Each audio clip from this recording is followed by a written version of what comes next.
Welcome to Life Planning 101, brought to you by Kennedy Financial Services of Eastland. Tune in every Monday morning at 8:30 on KATX and again on Saturday morning at 9 a.m. on KATX and KWBY as Angela Robinson joins Stace Gaddy to share important financial information to help you live life on purpose, insurance, investments, estate and tax planning, and much more. All covered now on Life Planning 101.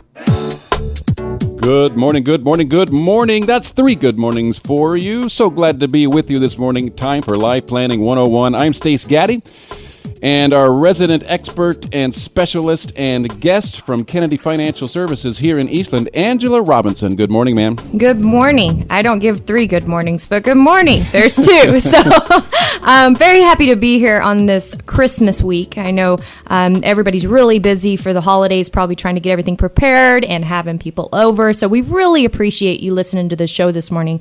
I think you're going to find the information invaluable today, especially as we go into the new year, because I know a lot of you are going to start thinking about those New Year's resolutions that you want to set, and you're going to be talking to your family members about those New Year's resolutions. So I thought that this was really good for the show. I was real interested. I thought, what do our listeners really want to hear the most? And so I started Googling, what are the top financial concerns of Americans? And if you do it, you will see zillions and zillions of polls taken. The interesting thing about it was there was really only 3 when you boiled it down to all that information that were a common majority. So those are the 3 that I thought we should address on the show because I think it will help people having this information and going into the new year on how to actually make some changes and set some resolutions in regard to this so these won't be concerns for them anymore, or they won't be concerns for them in the future. Now, I will say the topics that we're going to discuss are kind of like eating your vegetables. You're not going to like them very much. But they're good for you. Okay? Okay. So, but, here's what we found on these polls. One was being able to retire and maintain their current lifestyle, or just be able to maintain your current lifestyle when we're talking about financially. Living paycheck to paycheck was another huge concern.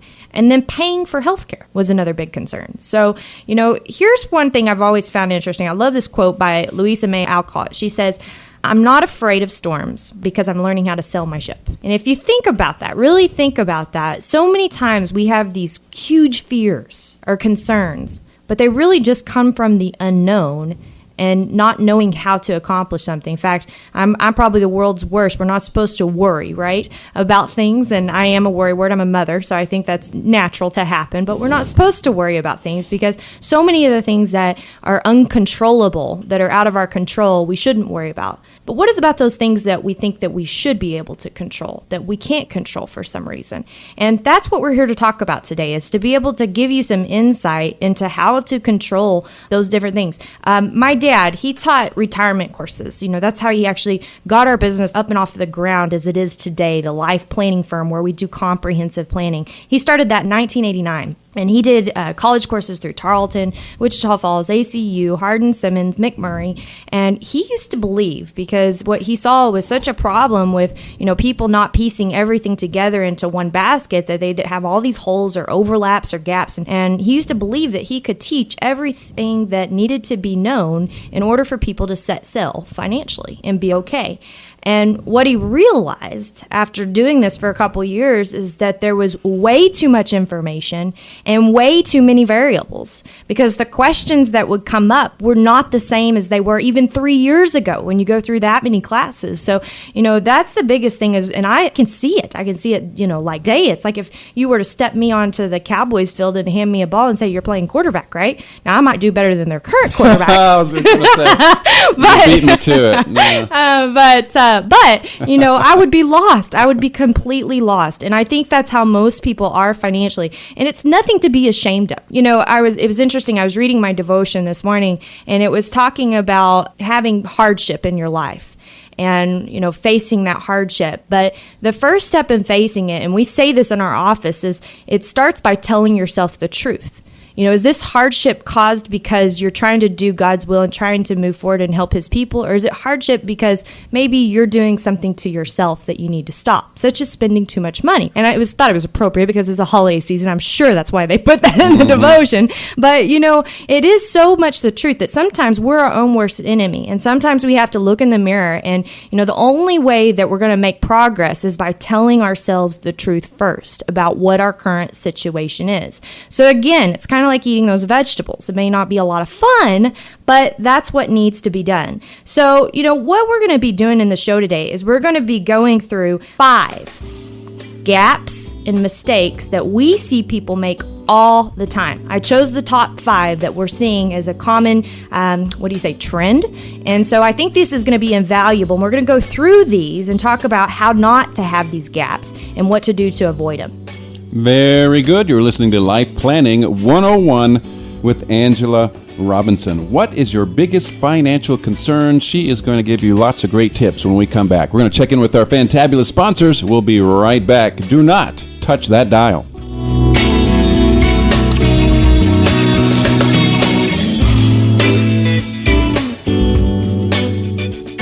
As always, a special thank you to all of our fantabulous sponsors for making this program possible. You're listening to Life Planning 101. I'm Stace Gaddy, our guest and expert, Angela Robinson. Today's topic, what is your biggest financial concern? And I know everybody's got them. So I want to remind everybody as we go through today, if you've got a question, jot it down, put it in your notes. You've got your little, I don't even know what you call that on your phone where you can voice note yourself or something. Notepads. Yeah, There's something. no excuse. There's no excuse. Go ahead and get it done and email it to us. lifeplanning@kennedy-financial.com. In the spirit of holidays, we're going to be giving away 4 theater tickets, movie theater tickets. So your family over Christmas, I know there's a lot of movies coming out that you can take advantage of and go see. So the best question this week is going to be able to get those 4 tickets. And don't forget to listen for our trivia at the end of the show because we're also going to be giving away that 1 month of free gym membership to kick off the new year. To be used starting January 2nd. That's right.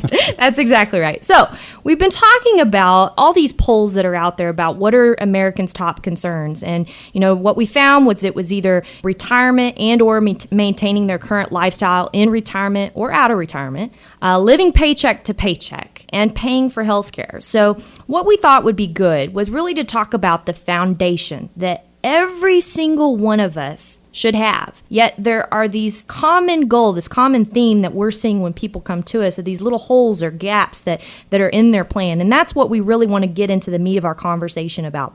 I think the biggest reason for this is what I call the what would happen if question. And this is we call these our devil's advocate questions, right? Because they're not things that we like to think about. But again, it's like eating your vegetables. You've got to think about it. What would happen if you were forced to retire because of your health or a simple circumstance? What would happen if your air conditioner went out, fridge went out, car broke down all in the same month and it cost you a grand total of about $20,000? And the list goes on, right? We could go through so many situations. And unfortunately, we can't coach through the logistics of a foundational plan for every single one of our listeners on one radio show. But what we can do is give you that food for thought on those biggest gaps and mistakes that we're seeing people make. So let's start these out.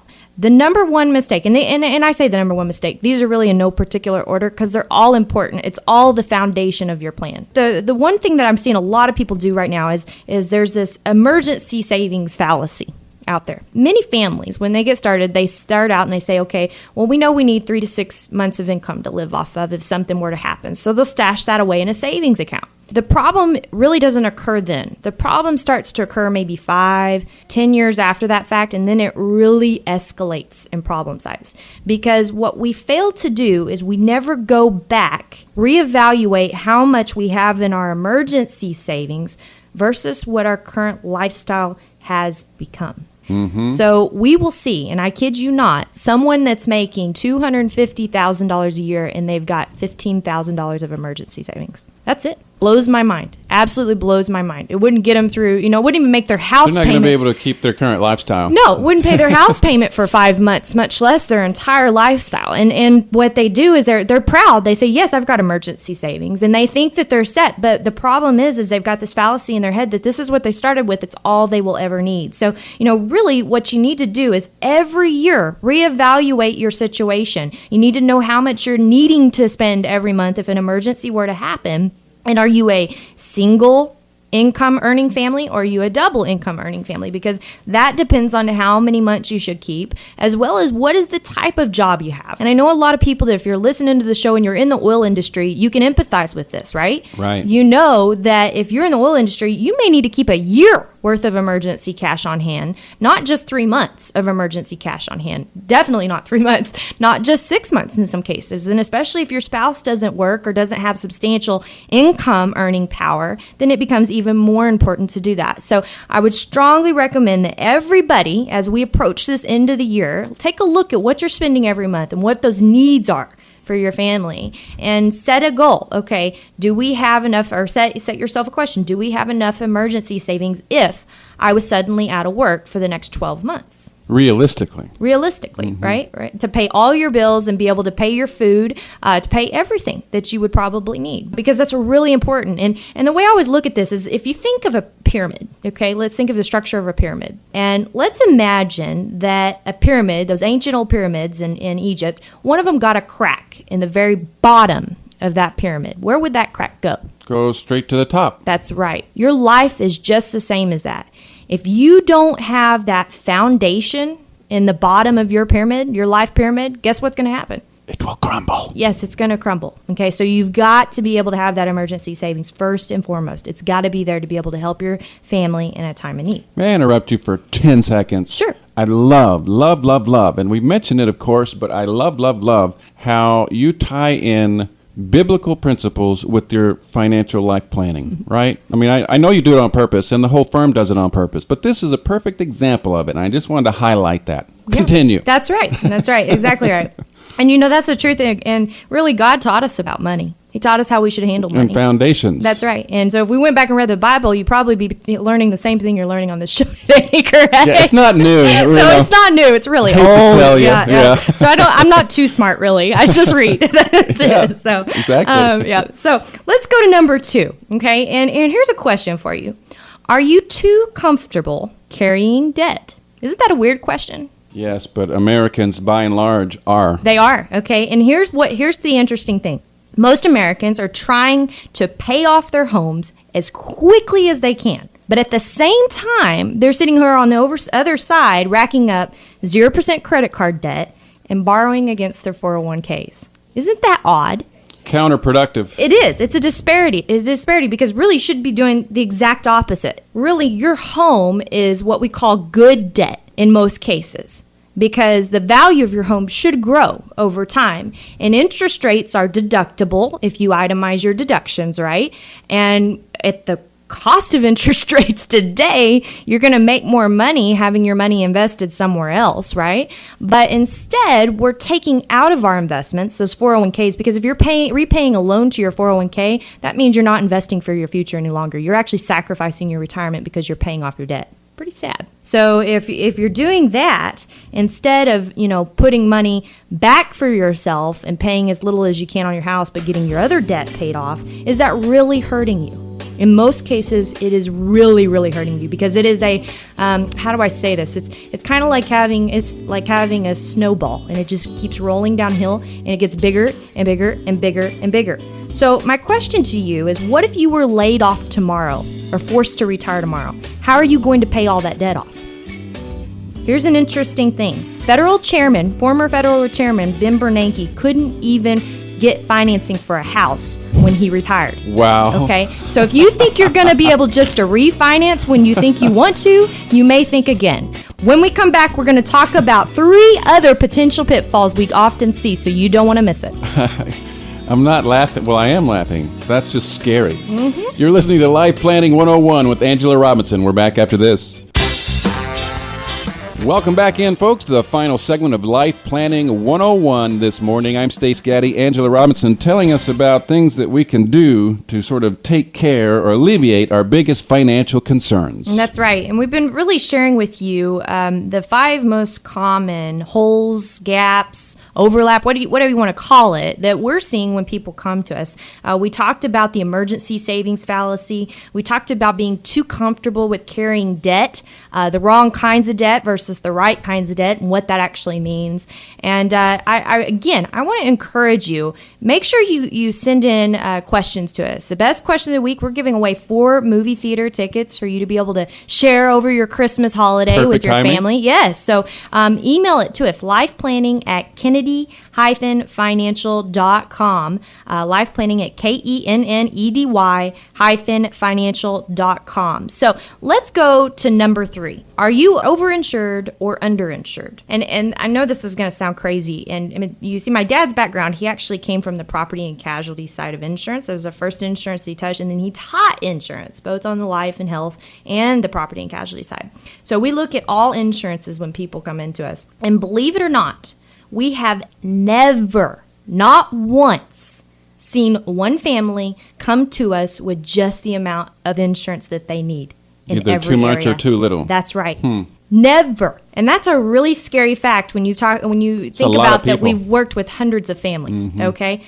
That's a really scary fact. So you could either be paying way too much or you could be putting your family in jeopardy. And I'm guessing the better question for me to ask you would be, would you rather be overinsured or underinsured with what I just said? Well, I guess over. That's right. That's right. So, just like your emergency savings, though, remember how we just talked about that pyramid, right? So I want you to think about if your house burned down and it wasn't insured, what would happen? Disaster. Do every one of us, most everybody, do they insure their homes? Most everyone. Why do we do that? Avoid disaster. That's right. But do we think about the rest of our life that way?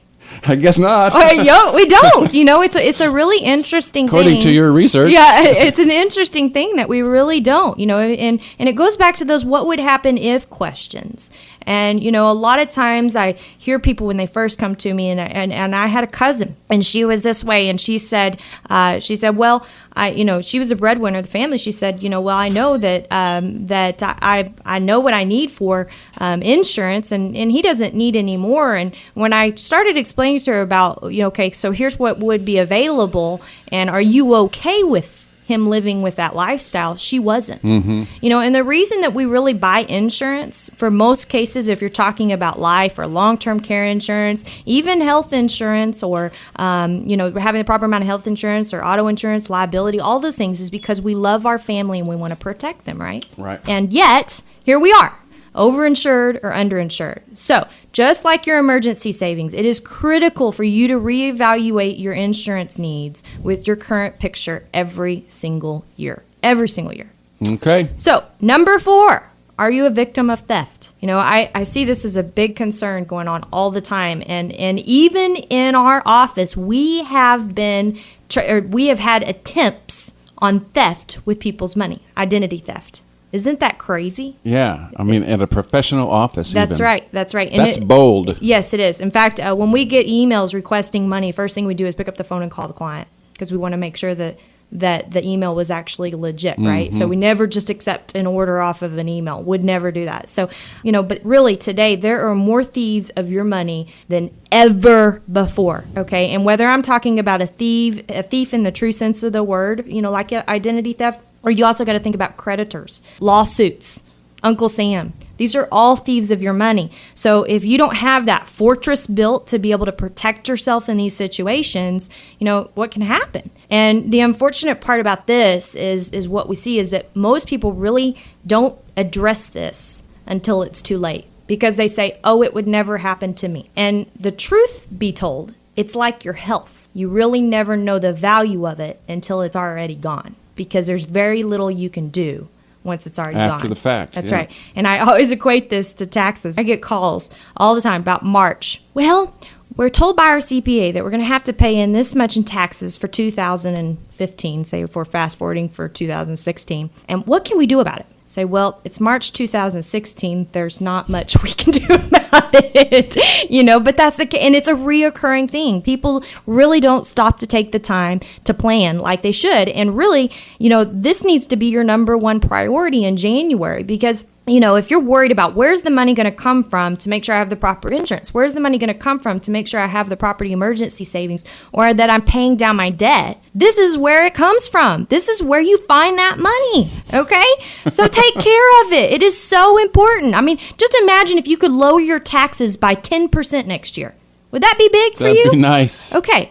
Most people can. Most people can if they just take a little initiative to see what needs to be done. And the same thing with creditors and lawsuits. Protect yourself. We're unfortunate right now. We're actually going through a situation personally where it could affect us financially because of a bad deal with what's going on our place, trying to build something, and then we had to back out because the people they weren't very Christian-like. And so, we're having to go through a situation ourselves, and we've had to put everything on hold because financially it could be devastating. And that's what we have to think about is what do we need to do to be able to protect ourselves? So that's number 4. Last one. Number 5. Are you lost? In the sense of the word, there's a lot of meanings, right, that could be. Okay, wow. But I want you to imagine this. Let's say that I were to take you in a helicopter, and I'm going to drop you in the middle of a deep forest, and you have no clue where you're at in the world. You have no map, no compass, and I want you to think about what are the chances that you're going to find civilization by the end of the day? Not great. Not great, right? Okay. This is what we do when we go through life without a budget. A budget is that map, like in the mall, that says you are here sign. That's exactly what it is. So many people have a misconception that a budget is just to keep you restricted so you can't do anything. And it's got this dirty little word. And I mentioned earlier, right? This is like eating your vegetables. These are the things you don't want to hear. People hate to talk about, but we all need them, okay? And that budget, all it is there for is really to help you understand where you're at. So when you decide that you want to go somewhere, you can map yourself from point A to point B. Or you can even know if you need to get there. I mean, just imagine that I say, okay, I want to take my family to Aspen for Christmas. And we just start doing it. And I have no idea if we can afford it or not. And by the time we get the bills, we can't afford it. What's that going to do? It's going to be trouble. It's going to be trouble. So, making sure that you know what you're spending, and don't let it be a tedious task. You can spend, download from your bank and credit card statements every month. And just, categorize it. That's all you've got to do. But, before this year has passed and another year has passed, I encourage you to start in January and make this a habit so that you can plan effectively about what your goals are. So we've talked about this. The foundation for a successful financial future is really 3 things: your budget, your emergency savings, and your insurance. And beautiful. Yep, beautiful. Vegetables, green, glorious good. vegetables. They're good for you.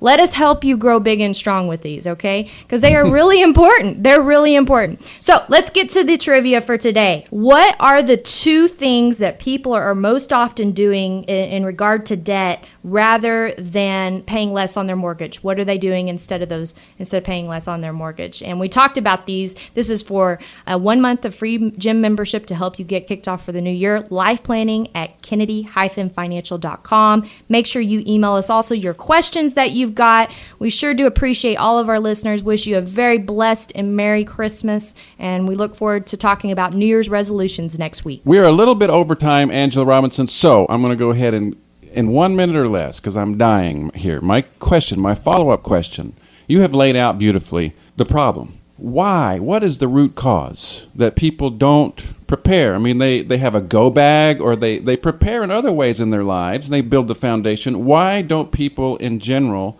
do the same in their financial world? I think it's 2 things. First of all, it's not being educated to know what to do. But even when we have this other little thief of our money we didn't talk about, and it's called procrastination. Yeah. Because like we mentioned earlier, we don't plan until it's too late. We don't notice our health is gone until it's too late. So make sure, it's a great question, Stace, because if you don't start today, you're going to be in that same boat with everybody else. Yeah, and it will be perpetual. That's right. You've got to start sometime. Make it today. That's right. Yeah. Yeah, good. Angela Robinson, you are fantastic. All the folks at Kennedy Financial Services just doing a great job, and we really, really appreciate the segment. Folks, again, don't forget, you can catch it again on Saturdays at 9 a.m., katxradio.com, kwbyradio.com if you missed any of it today. Also, on both websites, you can hear the program in its entirety, plus an accompanying article you can read. We're going to wrap it up today. I'm Stace Gaddy. For Angela Robinson and everyone at Kennedy Financial Services, bless you. Thank you for joining us for Life Planning 101, brought to you by Kennedy Financial Services of Eastland. Tune in every Monday morning at 8:30 on KATX and again on Saturday morning at 9 o'clock on KATX and KWBY for more Life Planning 101. Securities and investment advisory services offered through VSR Financial Services Incorporated, a registered investment advisor and member of FINRA SIPC. Kennedy Financial Services is not owned or controlled by VSR Financial Services Incorporated.